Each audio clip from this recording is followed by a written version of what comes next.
থেকে এই সিঙ্গারের দায় কিছু না কিছু আমি সেই দিক থেকে বলছি আজকের এই আইন শৃঙ্খলা মিটিং প্রশাসন নেতৃবৃন্দ, রাজনৈতিক নেতৃবৃন্দ, সাংবাদিকবৃন্দ, আসসালামু আলাইকুম।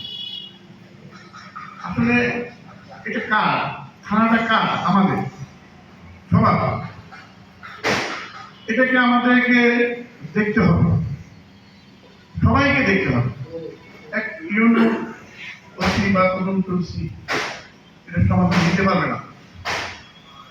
আমরা প্রত্যেকে ইউনিয়নের বাসিন্দা, কোনো কোনো ইউনিয়নের কর্মচারী, যে যেখানেই থাকে না কেন, আমি যদি আমার বাড়ির ঘরে খবর না রাখি, ইউনো সাহেব বা ওসি সাহেব এই খবর পাবেন না।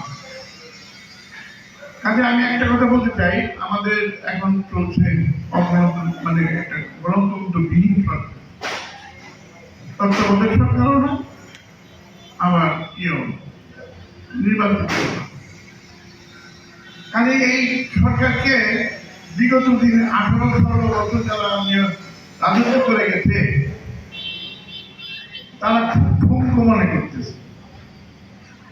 তারা ভাবছে ছেলে পেলে ঘাড়ে ভর করে বসে যে সরকার, এটাকে ভাঙতে আমাদের কতক্ষণ লাগবে। এর চেষ্টা তারা 24 আওয়ার্স তার নেতা কর্মী, ইভেন উপরে যে ওনাদের নেত্রী, ওই পাশ থেকে এই করছে। আমি আজকে একটা কথা বলতে চাই,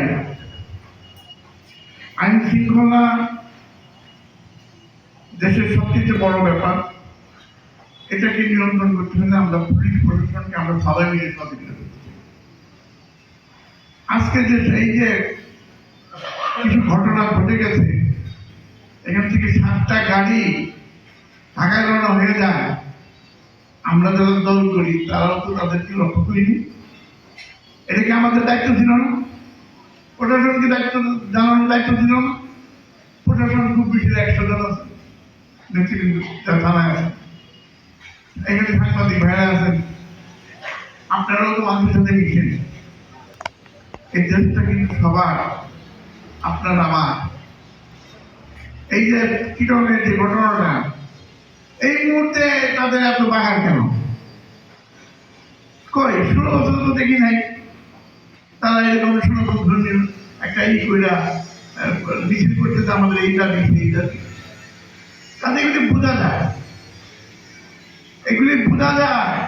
শেখ হাসিনা, তুমি ওই পেছনে মনে করতেছ কালো কাপড় দিয়ে চোখ মানছ, আমি কিছু করি না, সব ধরা কে কোথায়, আমাদের থানায়ও কে কোথায় কি করে আমাদের দেখতে হবে, তদন্ত করতে হবে, এবং সেই মোতাবেক প্রশাসনকে আমাদের সহযোগিতা নিয়ে এগুলি প্রতিরোধ করতে হবে। সত্যি কথা যেটা, একটা থানায় রাস্তাঘাট, স্কুল কলেজ, তারপরে অনেক কিছু আমাদের নিয়ে হলো এই থানাটা। আজকাল যে স্কুলের ছাত্ররা কিছু কিছু বলছে যে মানে পড়ালেখার বাইরে গেছে, কিংবা পড়ালেখা শেষ